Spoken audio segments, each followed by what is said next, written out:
पैसा बहुत है लोगों के पास आज भी भारत में, लेकिन लगाने का कुछ उन्हें जुगाड़ नहीं है। सोना, ये चांदी सब बहुत हैवी हो गए हैं। वो ये सोचते हैं कि हम एसआईपी में चले जाएँ, बॉन्ड्स में चले जाएँ। ऐसे लोगों के लिए क्या कहना चाहेंगे आप कि भैया आज की तारीख में 5 साल बाद तक के लिए कि कहाँ जाए जिसके पास थोड़ा भी पैसा है? मुझे लगता है कि क्योंकि ऐसा मुझे महसूस हो रहा है, मैं और मेरी आर्थिक टीम निरंतर विश्लेषण करती रहती है देश की अर्थव्यवस्था की और वैश्विक अर्थव्यवस्था की। मुझे लगता है कि आने वाला 2026 संजीव, वो कहीं कोई रिसेशन की आहट सुनाई दे रही है, मंदी की आहट सुनाई दे रही है। तो जब मंदी की आहट सुनाई दे, हमने शुरू में बात भी करी, अमेरिका की ग्रोथ रेट की बात करी, यूरोप के कुछ देश तो पहले ही मंदी में खड़े हुए, जापान मंदी में चला गया। तो जब मंदी की आहट सुनाई देती है तो ऐसे में आपके निवेश की जो स्ट्रैटेजी है वो थोड़ी सी फर्क होती है। तो आपकी इजाजत से मैं उस फर्क स्ट्रैटेजी को बताना चाहूंगा, क्योंकि मंदी की आहट मुझे सुनाई दे रही है और मेरे कानों में शायद तेज सुनाई दे रही है। बाकी लोग क्योंकि उतना विश्लेषण नहीं करते तो उनको इतनी नहीं सुनाई। लेकिन खुल के ईमानदारी के साथ हमारा जो फर्ज है वो तो हम बता ही सकते हैं कि बता सकते हैं। समझना और एडॉप्ट करना ना करना वो आप पे है। दर्शकों का काम है। तो ऐसे में स्ट्रैटेजी ये होती है कि आप अपने खून पसीने की कमाई को फैला कर रखें। फैला कर रखने से मतलब है कि एक ही एसेट क्लास में पैसे को ना लगाएं, खाली सोने चांदी में ना लगाएं, खाली शेयर्स में ना लगाएं, खाली एफडी में ना रखें, खाली आप रियल एस्टेट में ना लगाएं। आप अगर आपके पास 1 लाख रुपया है, और ये मैं उदाहरण कई प्लेटफॉर्म्स पर देता हूं और मैं उस पर बरकरार रहना चाहूँगा क्योंकि यही सही। तो आप, हालांकि मैं साथ में एक बात जोड़ना चाहूँगा संजीव, कि हम यहाँ पर एक मात्र विश्लेषण और एनालिसिस कर रहे हैं, हम कोई निवेश की सलाह नहीं दे रहे हैं। आप निवेश अपने अपने इन्वेस्टमेंट एडवाइजर से ये हमने क्लियर कर दिया। सलाह करके करिए, जैसा वो कहते हैं वैसे करिए। हम एक एक एक परिप्रेक्ष्य, मेरा सवाल था उसका आंसर कर रहे हैं जो आपके पास है। जी। तो 20,000 रुपए एफडी, क्योंकि लिक्विडिटी रखनी जरूरी है। 20,000 रुपए म्यूचुअल फंड्स में, क्योंकि म्यूचुअल फंड कहते हैं लॉन्ग टर्म में सही है। AMFI जो म्यूचुअल फंड एसोसिएशन है उसका ये टैग लाइन है, और वाकई में लॉन्ग टर्म में सही है, क्योंकि आप और SIP आप कर रहे हैं, यानी कि थोड़ा थोड़ा करके आप कर रहे हैं, तो वाकई में सही है और लंबे वक्त के लिए कर रहे हैं। मैं यहाँ 10-15 साल का होराइजन लेके चल रहा हूँ। तो थोड़ा एफडी में, थोड़ा म्यूचुअल फंड में, थोड़ा किसी एक्सपर्ट से सलाह लेके आप शेयर मार्केट में भी रखें। अच्छे ग्रोथ स्टॉक्स को आप चुनें, परंतु किसी एक्सपर्ट की गाइडेंस में। अब 60% हो गया, मैंने 20% एफडी में कहा, 20% मैंने आपको म्यूचुअल फंड कहा, 20% मैंने आपको शेयर्स में कहा, 20% आजकल जो चमकती वस्तु है सोने और चांदी में रखें। अब आपके 80,000 इस्तेमाल हो गए।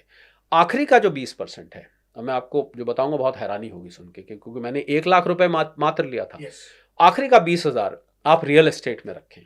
अब आपका छूटते ही सवाल आना चाहिए कि भाई 20,000 में कौन सी रियल एस्टेट आती है? हमारे तो टॉयलेट की फिटिंग्स भी नहीं आती इसमें, टॉयलेट दूर की बात है। ये आप एक सर एग्जाम्पल के तौर पे हमें बता। नहीं, मैं एग्जाम्पल नहीं, मैं लिटरल भी बात कर रहा हूँ कि 20,000 में कौन सा रियल एस्टेट आता है। तो 2 नए प्रोडक्ट्स आए हैं मार्केट में जो कि रियल एस्टेट छोटे अमाउंट से भी आपको घुसने का मौका देते हैं। उनका नाम है रीट और इनविट। रीट है REIT, real estate investment trust. इसमें बहुत सारे लोगों का पैसा छोटा छोटा इकट्ठा किया जाता है, एक ट्रस्ट बनाई जाती है, SPV है, चल रही हैं कुछ भारत में। और वो क्या करते हैं, उस पैसा जब थोड़ा थोड़ा एक बूंद बूंद से घड़ा बढ़ता है, तो जब घड़ा भर जाता है वो कोई ऑफिस बिल्डिंग खरीद लेते हैं, उसको किराए पे चढ़ा देते हैं, उसके किराए को वो सब लोगों में थोड़ा थोड़ा बांट देते हैं। यही नहीं, बिल्डिंग की कीमत बढ़ जाती है तो उसको बेच भी देते हैं, उसके कैपिटल गेन को भी सब में बांट देते हैं। तो एक रीट है, एक इनविट है, रियल एस्टेट इन्वेस्टमेंट ट्रस्ट और इंफ्रास्ट्रक्चर इन्वेस्टमेंट ट्रस्ट। पहली वाली real estate office buildings, residential building में लगाती है, दूसरी वाली इंफ्रास्ट्रक्चर में लगाती है। छोटे पैसे से भी आप एंट्री कर सकते हैं। तो ये मैंने 5 एवेन्यूज बताए। क्यों बताए संजीव? कि जब रिसेशन आता है तो रिस्क बढ़ जाता है, और जब रिस्क बढ़ता है तो इन्वेस्टमेंट की दुनिया में कहावत होती है, never put all eggs in the same basket. एक ही जगह सारा पैसा नहीं लगाना चाहिए। तो आप फैला के पैसे को लगाइए, लंबे वक्त के लिए लगाइए। कोई इस 5 में से कोई हो सकता है एकदम से चढ़ने लग जाए, कोई थोड़ी कम चढ़े, कोई गिर भी जाए। तो उससे क्या होगा कि आपका रिस्क इवनली स्प्रेड हो जाएगा। डॉक्टर शरद कोहली साहब, मेरे 2 सवाल और हैं चलते चलते, इसके बाद हम लोग विदा लेंगे। पहला सवाल, कुछ बैंक्स हैं देश की, कुछ नहीं, मोस्टली बैंक है, सभी बैंक के मैं कहूँगा, वो ये कहते हैं कि आप 5 साल के लिए हमको पैसा दीजिए, वन टाइम दीजिए चाहे ईयरली दीजिए, 5 साल बाद हम आपको इतना पैसा दे ही देंगे, बल्कि हम इससे भी ज्यादा देंगे। ये क्या है? देखिए, बैंक अगर ऐसा कह रहा है और वो रिकग्नाइज्ड बैंक है, शेड्यूल्ड बैंक है, रिजर्व बैंक सारे बैंकों को मॉनिटर करता है, तो वो 5 साल की जो अगर फिक्स डिपॉजिट ही कर सकता है, वो आपको कोई जादू तो कर नहीं सकता। या तो वो पैसा कुछ बैंक्स, मैं आपको बता दूं संजीव, कुछ बैंक्स वेल्थ मैनेजमेंट सर्विसेज देते हैं और वो आपके पैसे म्यूचुअल फंड, यस, मैं वहीं आया, ये था। वो फिर म्यूचुअल फंड के एजेंट्स हैं, उन बैंकों के पास उन म्यूचुअल फंड्स की एजेंसीज हैं। तो वहां पर थोड़ी कई दफे सलाह बायस्ड भी हो जाती है, क्योंकि जिन म्यूचुअल फंड्स की उनके पास एजेंसी होगी, आपका पैसा वो वहीं लगवाएंगे। तो इसलिए मैं आपको एक ऐसी टैगलाइन दे देता हूं, जहां भी 12 से 15% साल का रिटर्न से ज्यादा आए तो आपके कान खड़े हो जाने चाहिए कि दाल में कुछ काला है, और कहीं कहीं तो दाल ही काली निकल आती है पूरी की पूरी।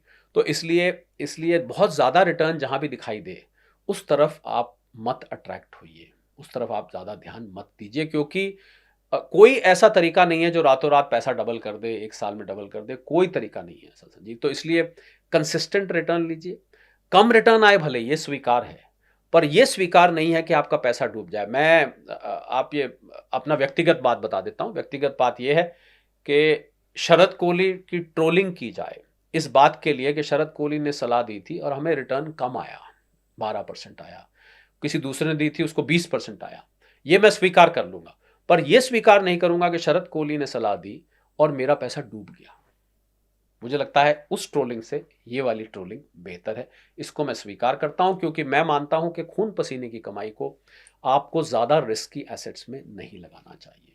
इसीलिए मैंने ये 5, आप मेरे से किसी ने कहा कि साहब आप तो कह रहे हैं कि गोल्ड एंड सिल्वर का भविष्य बहुत अच्छा है और ये आने वाले साल में भी चढ़ेगा, तो सारा पैसा आप क्यों नहीं बोलते कि भाई इसी में लगा दिया जाए, फिर आप मैंने कहा मैं नहीं कहूँगा, क्योंकि मैं कभी भी नहीं कहूँगा कि आप हाईली रिस्की एसेट्स में आप पैसा लगाएं। आप अपने सलाहकार से बात करें, निवेश जो आपको निवेश में मदद करते हैं उनसे बात करिए, फाइनेंशियल एडवाइजर है उनसे बात करिए।